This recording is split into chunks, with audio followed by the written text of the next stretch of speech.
श्री स्वामी समर्थ. नमस्ते. ज्योतिष kitchen and recipe मध्ये आपल्या सगळ्यांचे मी अगदी खूप खूप मनापासून स्वागत करते. आता गणेश जयंती येते, त्यासाठी मी तळणीचे मोदक करणार आहे. त्यासाठी बघा इथे मी 1 वाटी भरून हे गव्हाचं पीठ घेतलं आहे. त्याच्यात आपल्याला रवा घालून घ्यायचा आहे. तर 4 चमचे मी हा बारीक रवा घेतला आहे. 4 चमचे बारीक रवा घालून घेतलाय. थोडंसं मीठ घालायचं, 1 चिमूटभर एवढं, आणि मिक्स करून घ्यायचंय. इथे मी मीठ घातलं, रवा घातला आणि व्यवस्थित असं पिठामध्ये मिक्स करून घेतला. आता मी 4 चमचे भरून एक कडकडीत असं तेल गरम करून घेतलंय. हे पोहे खायचे चमच्याने घेतले 4 चमचे भरून. रवा आणि तेलामुळे कसे आपले मोदक छान असे खुसखुशीत होतात एकदम. त्याच्यामुळे रवा आणि तेल घालायचं, गरम गरम तेल. आता हे तेल व्यवस्थित असं मिक्स करून घ्यायचंय आपल्याला. इथे मी तेल घातलं आणि व्यवस्थित असं पिठाला चोळून घेतलं तेल. आता थोडं थोडं पाणी घालायचंय आणि मळून घ्यायचंय. घट्टसर पीठ मळायचं, जास्त पातळ पण नाही करायचं. आता हे पीठ मी मळून घेते. इथे आता मी पीठ मळून घेतलंय मी इथे. आता मी झाकून ठेवून देते, तोपर्यंत सारणची तयारी करू.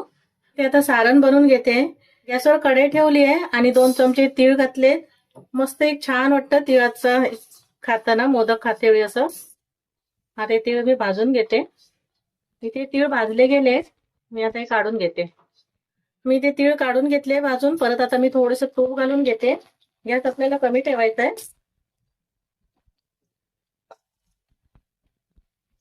मी 4 काजू आणि 4 बदाम घेतले आहेत, ते घालून घेते. फक्त आपल्याला हे तुपामध्ये थोडंसं परतून घ्यायचे आहेत. इथे अर्धा मिनिट फक्त मी तुपामध्ये परतून घेतले काजू आणि बदाम. आता काढून घेते. आता मी तुपामध्ये काजू बदाम परतून घेतले आणि त्या तुपामध्ये मी 1 वाटी खोबरं, ओलं खोबरं आहे किसलेलं, ते घालून घेतलंय. खोबऱ्यासाठी मी अर्धी वाटी गूळ घेतला आहे. थोडं काळं गूळ आहे आणि थोडं पिवळं गूळ घेतलंय मी, दोन्ही. आता आपल्याला हे परतून घ्यायचंय जोपर्यंत गूळ पूर्ण वितळत नाही तोपर्यंत. इथे आता पूर्ण गूळ वितळला गेलाय, विरघळला गेलाय. त्याच्यामध्ये जे आपण हे काजू बदाम जे घेतलेले तुपामध्ये परतून, ते घालून घ्यायचे सर्व. मिरची आणि जायफळची पावडर आहे, ती घालून घेते. हे तीळ घालते.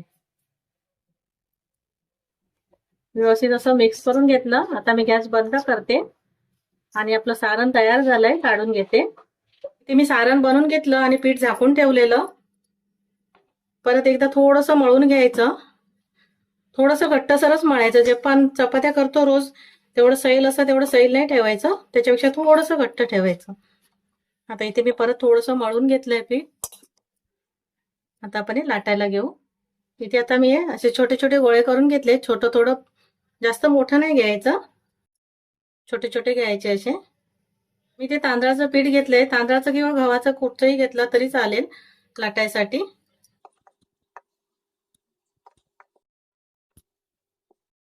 मी ते आता अशी लाटून घेतली. जास्त पातळ पण नाही, जास्त जाड पण नाहीये.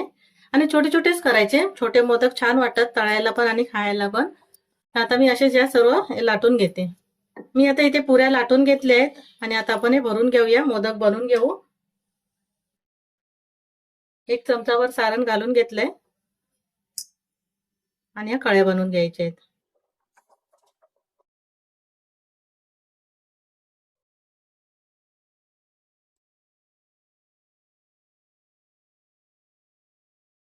मोदक असं बनवून घ्यायचंय.